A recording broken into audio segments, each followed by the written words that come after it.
विशेष धम्म देशना। आज दिनांक 30 जून 2020।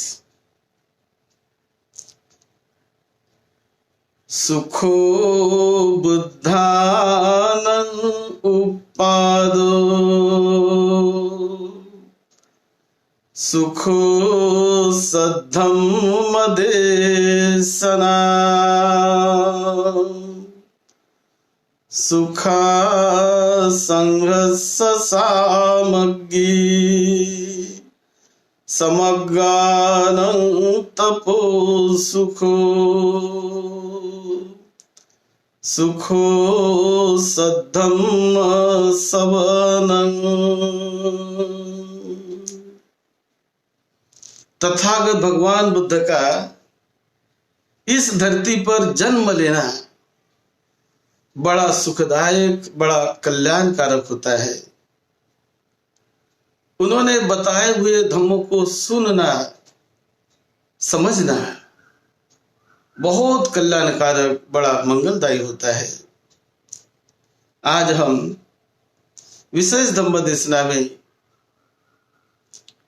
तथागत बुद्ध की जो मूल वाणी त्रिपिटक में संग्रहित है, उस त्रिपिटक के आधार पर त्रिपिटक के मूल ग्रंथ सुत्त पिटक का दीघ निकाय, ये दीघ निकाय पाली, इस ग्रंथ के आधार पर हम दीघ निकाय का एक सूत्र आज ले रहे हैं, चक्रवर्ती सूत्र। ये दीघ निकाय का एक सूत्र है। एक बार तथागत भगवान बुद्ध मातुला नाम के स्थान में विहार कर रहे थे। तब उन्होंने सभी भिक्षुओं को बुलाया, भिक्षु संघ को, और भिक्षु संघ को बुलाकर भिक्षु संघ का एक बहुत बड़ा समुदाय वहां पर आ गया। और फिर तथागत बुद्ध ने भिक्षुओं को कहा, भिक्षुओं, अत्त दीप भव विहरथ, धम्म दीप भव विहरथ। स्वयं अपने लिए दीपक बनाने का प्रयास करो, धम्म को अपना आधार बनाओ और अपने स्वयं के कुशल कर्मों को अपना आधार बनाओ, अपना आश्रय बनाओ। तो कैसे हम अत्तदीप भव कैसे बनेंगे, स्वयं प्रकाशित कैसे बनेंगे? तो ये प्रकाश है ज्ञान का प्रकाश, और दूसरा प्रकाश है अपने कुशल कर्मों से अपना एक द्वीप बना लेना, एक आइलैंड बना लेना, एक अपने लिए आधार बना लेना। तो ये कैसे बनाएंगे? वो तथागत बुद्ध ने भिक्षु संघ को सिखाया कि 4 प्रकार के सती संप्रज्ञान का अभ्यास किया करो। अपने शरीर के प्रति जागरूक भाव निर्माण करके, जिसे कहते हैं कायानुपश्यना। तो निरंतर अपने शरीर के प्रति जागरूक भाव बनाए रखकर कायानुपश्यना का अभ्यास करो। उसी प्रकार शरीर में निरंतर जागने वाली वेदनानुपश्यना, कि जो शरीर में संवेदनाएं जागती है, कुछ समय तक रुकती है, नष्ट हो जाती है, रुकती है, नष्ट हो जाती है। ये तो धम्म है, ये जो वास्तविकता है, उसको जानो, उसको समझो और उसके साथ कोई लगाव चिपकाव ना करो। तो उसके साथ एक जिसे कहते हैं अटैचमेंट न निर्माण करो, आसक्ति, लोभ, मोह, ये विकार ना निर्माण करो। तो उनके साथ ज्ञान को जगाओ, प्रज्ञा को जगाओ और आगे प्रज्ञा में परिपक्व होते चलो तो बड़े कल्याण का है। फिर बुद्ध कहते हैं चित्तानुपස්සना किया करो, अपने चित्त को जानकर, उसी प्रकार धम्मानुपස්සना। तो 4 विपश्यना की बातें तथागत बुद्ध ने भिक्षु संघ को बताई। और फिर भिक्षु संघ को बुद्ध ने एक चक्रवर्ती सूत्र में चक्रवर्ती राजा की एक बात बताई। एक समय, बहुत लंबे समय, कि दृढ़नेमी नाम का चक्रवर्ती राजा इस जम्बू द्वीप में भारत में हुआ था। और उनको बहुत धन, 7 प्रकार के रत्न उन्हें मिले, हीरे मानिक मोती आदि, उसी प्रकार हत्ती रत्न, पुत्र रत्न, स्त्री रत्न आदि। तो चक्रवर्ती राजा का बड़ा जो वैभव होता है वो सारा उनको मिला। और वो चक्रवर्ती राजा सभी को दान देता है, सभी को जो चाहिए, जिसे खाने पीने के लिए चाहिए, जिसे कपड़ा लत्ता चाहिए, जिसे जो चाहिए वो देते रहता है। और सभी के साथ बड़े मैत्री भाव से वो जीता है कि सबके सुख के लिए उसका जीवन होता है, कि सभी मेरी प्रजा को सुख मिले, शांति मिले, कोई दुखी ना रहे, ये उनकी भावना होती है। और इस प्रकार से वो राज्य करता है चक्रवर्ती राजा। और वो जहां भी जाता है तो वहां लोग बहुत ही प्रसन्नता से उनसे जुड़ जाते हैं, उनका स्वागत करते हैं कि राजन देव आइए, आप यहां अपना शासन प्रस्थापित करें, हम सभी आपके साथ हैं, आप हमें सुख शांति का मार्ग दिखावे। और इस प्रकार से वो चक्रवर्ती राजा बड़े लंबे समय तक राज्य करता है। उसके बारे में ऐसा आता है मूल सूत्र में मैं बता रहा हूं। तथ राजा चक्रवर्ती वासं उपगच्छी सद्दिं चतुरंगनीया सेनाय ये नकोपन दिक्कवे पुरथिमाय दिशाय पटी राजानो ते राजानं चक्रवर्तिं उपसंकमित्वा एव माहंसु यही को महाराज स्वागतं ते महाराज सकं ते महाराज अनुशास महाराजाति। तो वो चक्रवर्ती राजा को बहुत प्रेम से वो बुलाते हैं, स्वागत करते हैं कि आप हमें अनुशासित करो। ऐसे चक्रवर्ती राजा का शासन होता है। और फिर चक्रवर्ती राजा बताता है कि पानो न हंतब्बो अदिन्नं नादा तब्बो कामे सुमिच्छा न चरी तब्बा मूसा न भासी तब्बा। वो बताते हैं कि प्राणी की हिंसा न करो, किसी की चोरी मत करो, और झूठ मत बोलो, नशा पानी मत करो। इस प्रकार से वो शील लोगों को बताते हैं और सभी लोग सब उनको मिलता है तो बड़े शील से बहुत ही आनंद पूर्वक वैसा उनका वो जीवन रहता है। तो ऐसा उन्होंने वो चक्रवर्ती राजा की एक कहानी बताई तथागत बुद्ध ने। तो जो चक्रवर्ती राजा पूरे लंबे समय तक वो राज्य करता रहा। अब उसमें एक बड़ी महत्व की बात आई है कि उस समय मनुष्य की उम्र 80,000 वर्ष की थी। तो 80,000 वर्ष एक आदमी का जीवन, तो इतना लंबा समय तक भी जीने वाले लोग थे। तो ऐसा उन्होंने राज्य किया। उसके बाद एक के बाद एक 7 चक्रवर्ती राजा आए, 7 राजा आए, उन्होंने भी वैसा राज्य किया। और ये चक्रवर्ती राजा ने बहुत लंबे समय तक राज्य करके अपने पुत्र को बुलाया, कुमार उसके पुत्र का नाम था, उस कुमार को बुलाया और उस कुमार को उन्होंने राज्य सौंप दिया कि अब तुम इसे संभालो।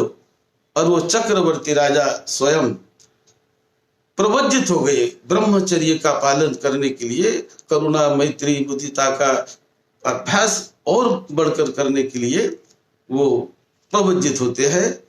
उसके बाद और भी 6 चक्रवर्ती राजा आते हैं एक के बाद एक, वो भी लंबा लंबा समय तक शासन करते हैं।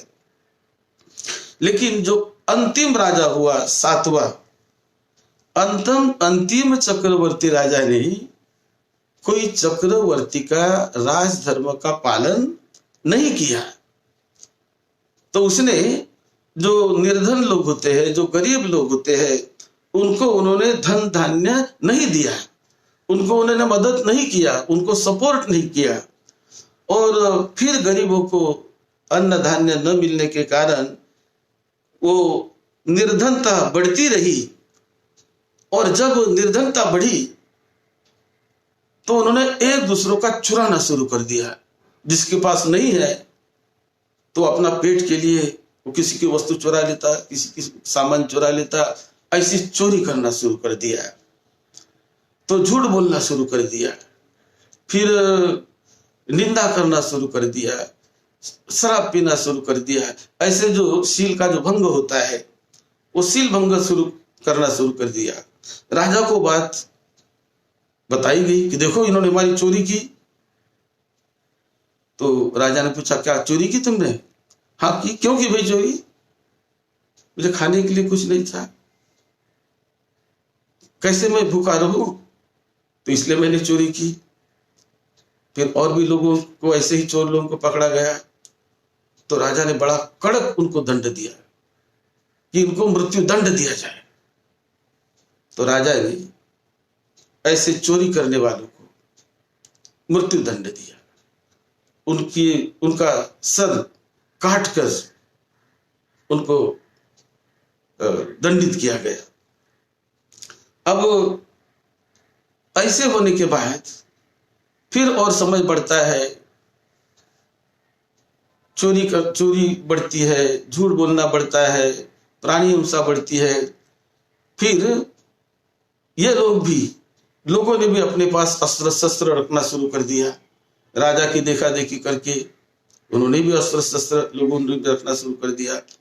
और बाद में लोग आपस में ही बड़े तीव्र शस्त्र से एक दूसरे को मारने लगे, एक दूसरे से क्रोध करने लगे, मारने लगे।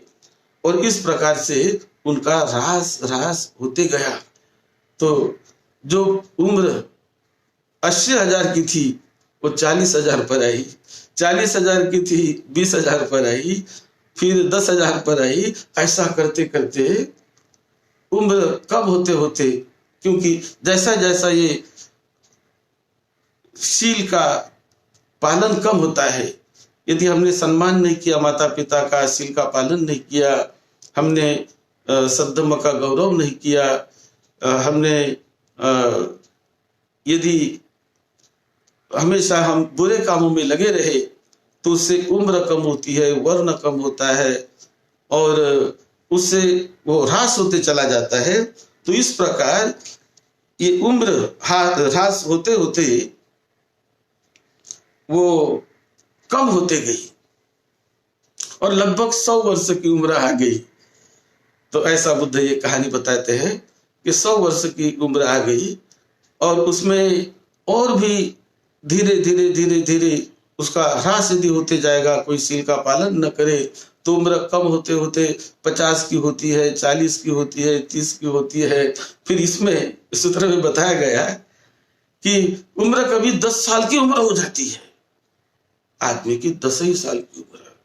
जो आज खाने पीने के लिए मिलता ऐसा नहीं मिलता, केवल वो अधर्म से जीना होता है। कोई किसी का गौरव नहीं, कोई सम्मान नहीं, मारना काटना, ये सारा कई प्रकार के दुराचार दुर्व्यवहार होने लगते हैं। कोई सद्धर्म रहता नहीं और केवल जीना है और ज्यादा लंबी उम्र भी नहीं होती, उम्र घटते घटते घटते घटते ऐसी उम्र आ जाती है। और ऐसी उम्र आने के बाद फिर और कुछ लोगों को लगता है कि नहीं भी देखो हमारी कितनी अवनति हो रही है, हम शील का नहीं पालन करने की वजह से, तो हमने शील का पालन करना चाहिए, माता पिता की हमने सेवा करनी चाहिए, हमने अपने आदर्शों का पालन करना चाहिए, हमारे गुरुओं की हमने सेवा करनी चाहिए और बड़ों की सेवा करनी चाहिए, धम्म के रास्ते पर चलना चाहिए। झूठ नहीं बोलना चाहिए। इस प्रकार से वो लोग, कुछ अच्छे लोग आकर ऐसा वो करते हैं। और ऐसा करने के बाद धीरे धीरे उम्र बढ़ते बढ़ते बढ़ते बढ़ते एक समय ऐसा आएगा कि तथागत बुद्ध ने बताया कि एक समय ऐसा आता है कि उम्र बढ़ते बढ़ते 80,000 वर्ष एक आदमी की उम्र, उसका जीवन काल 80,000 वर्षों तक हो जाएगा। और ऐसा जब होगा तो उस समय बुद्ध ने बताया, उस सूत्र में है कि उस समय ऐसे वक्त इस जम्बू द्वीप पर, भारत पर, एक शंख नाम का चक्रवर्ती राजा आएगा। वो बड़ा सिलवान होगा, 7 रत्नों की उसे प्राप्ति हो जाएगी, बहुत यश वैभव उसे मिलेगा। और फिर उन्होंने शंख नाम का जो बड़ा समृद्ध राजा आने के बाद वो इस पृथ्वी पर बिना दंड से, बिना शस्त्रों से वो शासन करेगा। और उसका शासन बढ़ते जाएगा, बढ़ते जाएगा, लोग बड़े सुखी प्रसन्न होते चले जाएंगे। और उसी समय, इस शंख राजा के समय, मैत्रेय बुद्ध इस धरती पर आएंगे। और मैत्रेय बुद्ध आकर वो मार, देव, ब्रह्मा आदि सभी को वो सद्धम्म सभ्य प्रकाशित करेंगे। परिपूर्ण ब्रह्मचर्य और परिपूर्ण वो करुणा, मैत्री, मुदिता, इसका वो रास्ता बताएंगे। और उस रास्ते से लोग और भी बड़े अच्छे सधन होकर बहुत सुख से, शांति से जिएंगे। तो उस लंबे समय के बाद, ये तो बहुत लंबा लंबा समय है, ऐसे लंबे समय के बाद मैत्रेय बुद्ध आएंगे। और उस मैत्रेय बुद्ध के समय, ये शंख राजा जो होगा, उसके समय आदमी बड़े सुखी प्रसन्न होते चले जाएंगे। इस प्रकार का मार्गदर्शन तथागत बुद्ध ने इस सूत्र में किया है। और फिर भिक्षुओं को बताया कि अत दीप भव विहरत, आप स्वयं प्रकाशित होवो, अपना स्वयं का आधार आप ही बनो, तो आपका कल्याण होगा, आपका मंगल होगा। इस प्रकार से उन्होंने जो मार्गदर्शनिक सूत्र में किया है, 10 वर्षा एकेषु भिक्खवे मनुष्येषु तेषां सत्तानं अय्यमयं तिब्बो आघातो पच्चुपटितो भविष्यति तिब्बो व्यापादो तिब्बो मनोपदोषो तिब्बो वधक चित्तं। यानी जब उम्र कम होती है तो उसमें बहुत हिंसाचार बढ़ जाता है, दुराचार बढ़ जाता है, और उसमें अधोगति समाज की होते जाती है। लेकिन उसके बाद जो मैत्रेय बुद्ध के बारे में जो तथागत बुद्ध बताते हैं कि 80 वर्ष सहस्राव आयु केषु भिक्खवे मनुष्येषु तयो आबाधा भविष्यति इच्छा अनशनं जरा 80 वर्ष सहस्रायु भिक्खवे मनुष्येषु अयं जम्बूद्वीपो युद्धो चैव भविष्यति। और उसमें जो शंखो नाम का शंख नाम के राजा वो यहाँ पर राज्य करेंगे। और उनकी राजधानी होगी केतुमती, राजधानी उनकी होगी वाराणसी के नजदीक। वो वाराणसी केतुमती, ऐसी उनकी राजधानी, वाराणसी में केतुमती राजधानी उनकी होगी। और ये मैत्रेय बुद्ध का जो समय उन्होंने बताया, 80 वर्ष सहस्रा एकेषु भिक्खवे मनुष्येषु मृत्यो नाम भगवा लोके उपपज्जति अरहं सम्मा संबुद्धो विद्याचरण संपन्नो सुगतो लोकविदु अनुत्तरो पुरुष धम्म सारथी सत्था देव मनुष्यानं बुद्धो भगवाति। तो मैत्रेय बुद्ध ये देवी देवताओं के और मनुष्य लोग के सभी के वो शास्ता बनेंगे और सभी को सद्धम्म का मार्गदर्शन करेंगे। तो इस प्रकार मैत्रेय बुद्ध की उत्पत्ति तथागत बुद्ध ने बताई। और फिर अंत में इस सूत्र में बुद्ध सिखाते हैं, भिक्खवे अत्थ दीपो विहरति अत्थ शरणो अनन्य शरणो धम्म दीपो धम्म शरणो अनन्य शरणो इद भिक्खवे भिक्खु काये कायानुपस्सी विहरति आतापि संपजानो सतीमा विनय्य लोके अभिज्जादो मनस्सं वेदनासु वेदनानुपस्सी विहरति आतापि संपजानो सतीमा विनय्य लोके अभिज्जादो मनस्सं। इस प्रकार कि आप अपना दीप आप बनो। जितना आप अपने शीलों का पालन करोगे, जितना अपनी प्रज्ञा को बढ़ाओगे, उतनी आप दुर्गति से बच जाओगे। मनुष्य जीवन बड़ा अनमोल होता है। ये मनुष्य जीवन बार बार नहीं मिलता।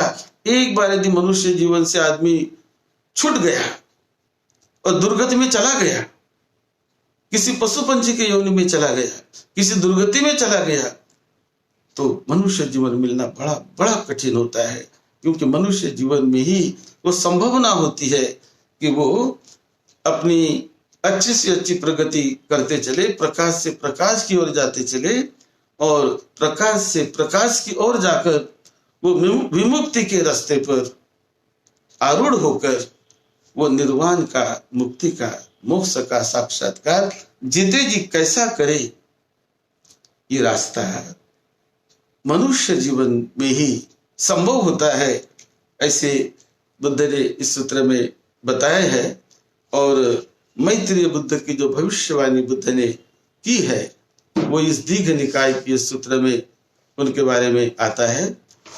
और मूल बात कि अपने प्रति जागरूक रहकर अपने स्वयं का दीपक बनाओ, अपना आधार, भविष्य का आधार अपना बनाओ, कि जो बड़ी तूफान आने पर भी, बहुत कुछ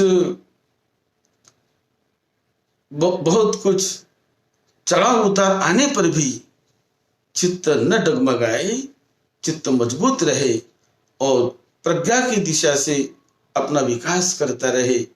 उसी में बड़ा कल्याण होता है आदमी का और बड़ा मंगल होता है। तो ये बात तथागत बुद्ध ने इस चक्रवर्ती सूत्र में बताई है। और कैसे अपने मन को आश्रवों से, कामाश्रव, भवाश्रव, अविद्याश्रव से कैसे मुक्त करके वर्तमान जीवन में ही कैसे अनंत सुख शांति का साक्षात्कार करेंगे, वो मार्ग तथागत बुद्ध ने बताया। धम्म ये दुख से निकालने का रास्ता है। और जो व्यक्ति उस रास्ते पर चलता है वो सुख ही सुख, अहो सुख अहो सुख ऐसा बोलकर वो अपना मंगल साध लेता है। सद्धम्म को, सद्धम्म के रास्ते पर चलकर अपने जीवन का हमें मंगल करना है। आप सबका मंगल हो, आपको निरोगत्व मिले, दीर्घायुष्य मिले, सुख शांति आपको मिले। सद्धम्म की सेवा में, धम्म की सेवा में, आपकी सेवा में डॉक्टर भदंत राहुल बोधि महाथेरो।